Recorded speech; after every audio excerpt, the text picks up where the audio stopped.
Follow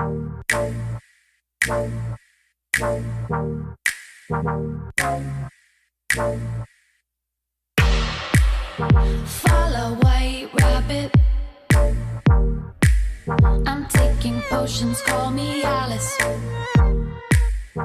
Watch me grow taller. Good morning, good afternoon, and good evening. We're watching this back out again today because I love it.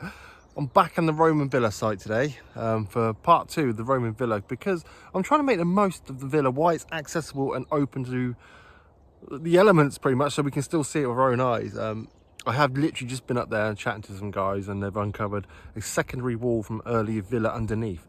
So it would have been an earlier villa, then built on top of it, the present villa. If you look in the background, see that line up there? That's actually France. Yep.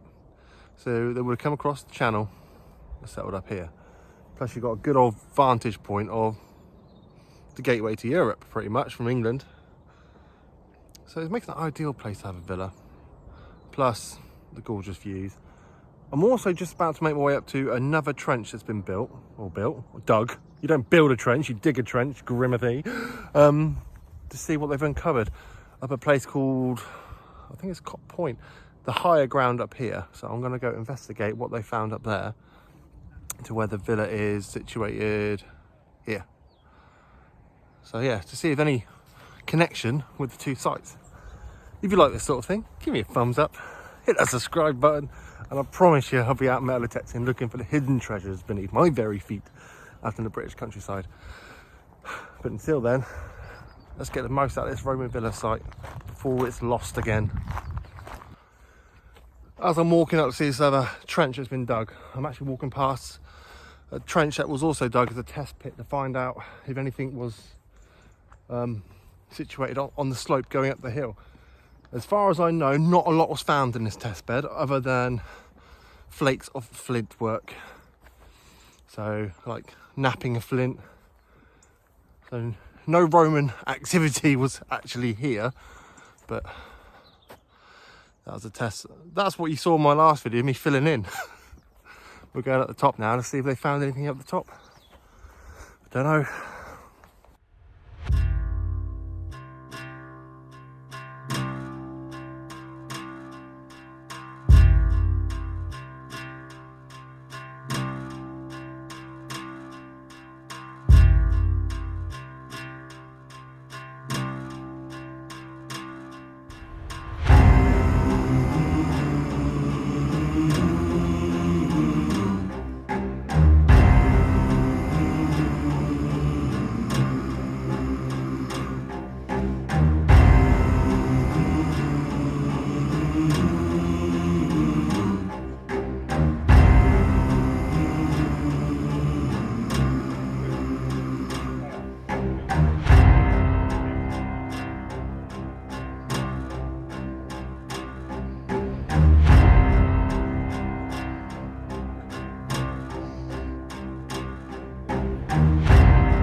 Well, I'm making my way back down now from the top of the hill where they're excavating the new trench line to see if there's any foundations of any buildings there.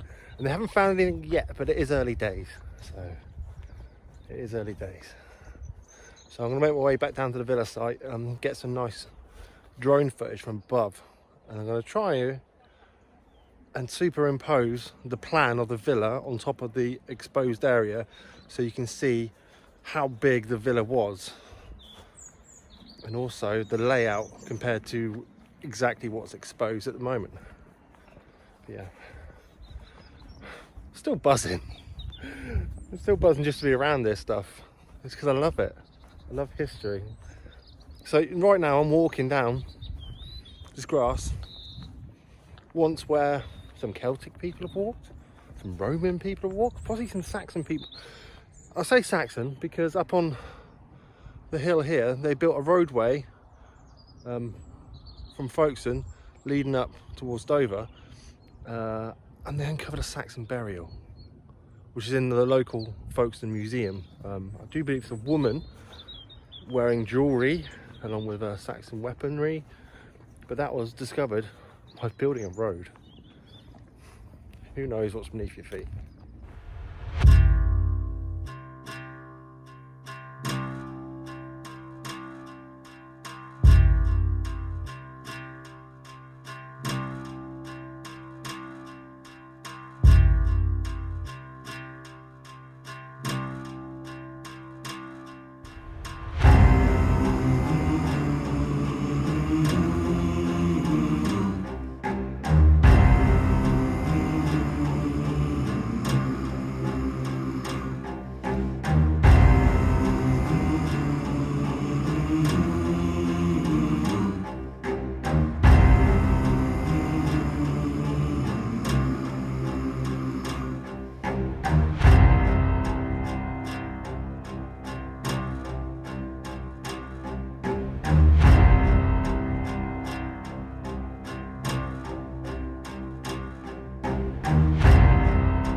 Just got my hands on some Roman wall plaster. I see the burgundy reds coming through and the white.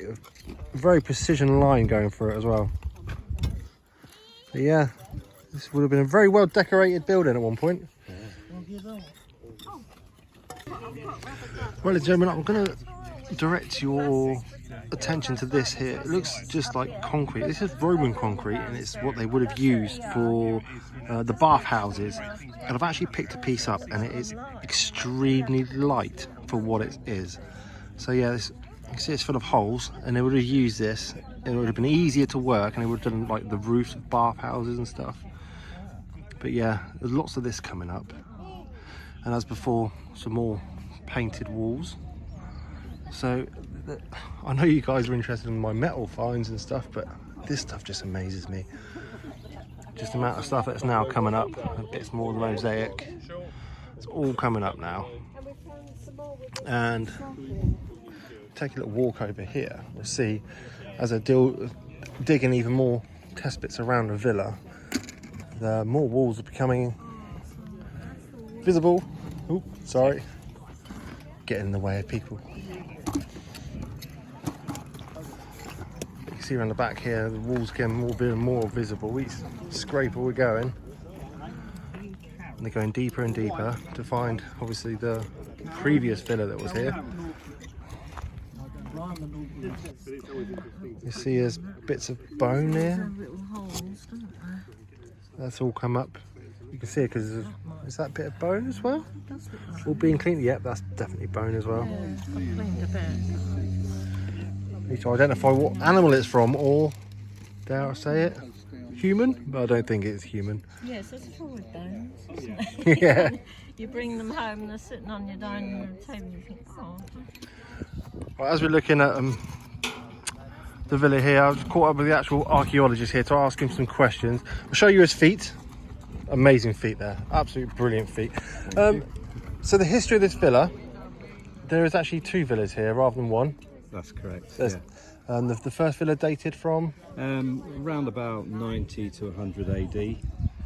And the second villa? The second villa, we're talking going into the 2nd century, later 2nd century, probably from about 170 AD to perhaps 200 AD.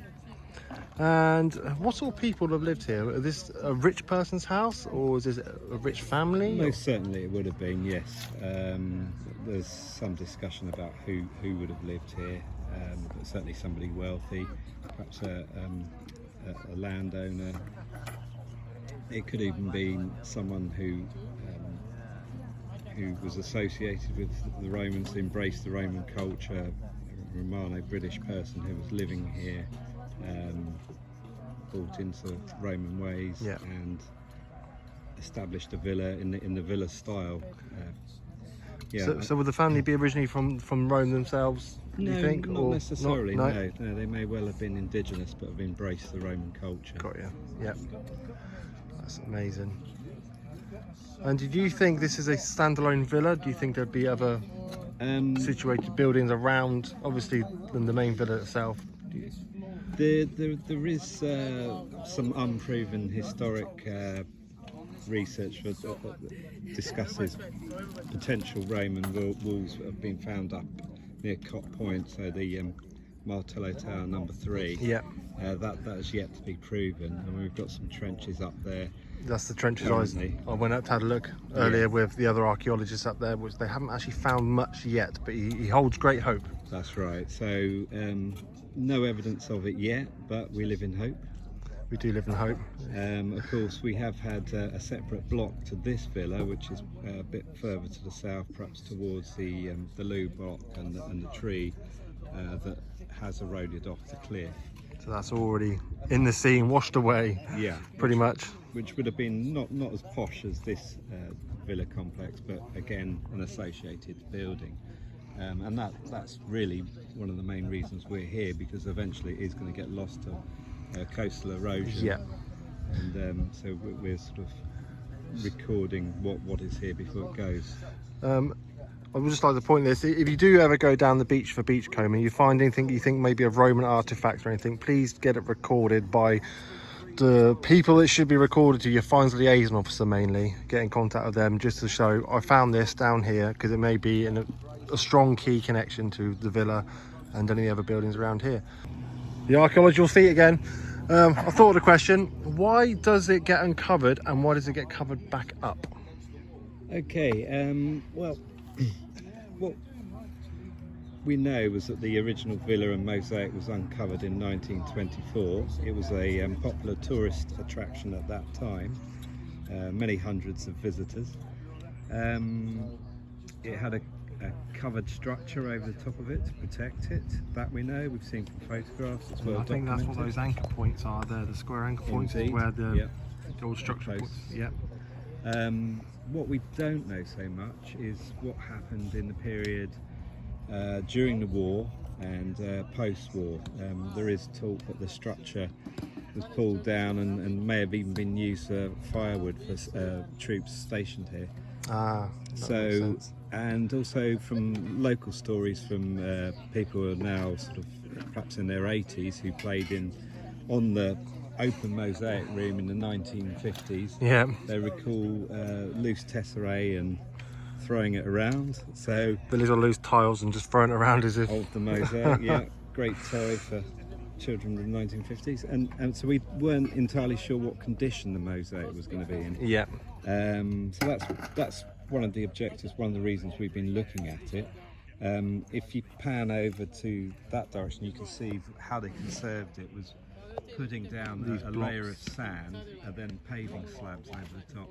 And actually the mosaic underneath is remarkably well preserved, and we've got quite a lot of it intact, possibly more so than we thought we might have.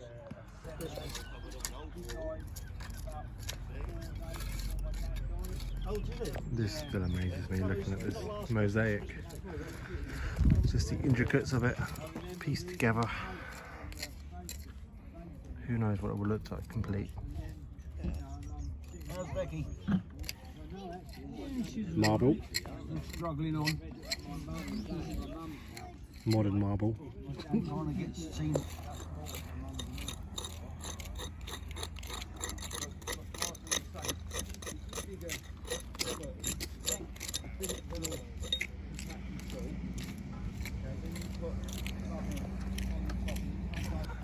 So why, because it's happened before, I've seen them excavating, I think, what is it, the Kernstone factory over there.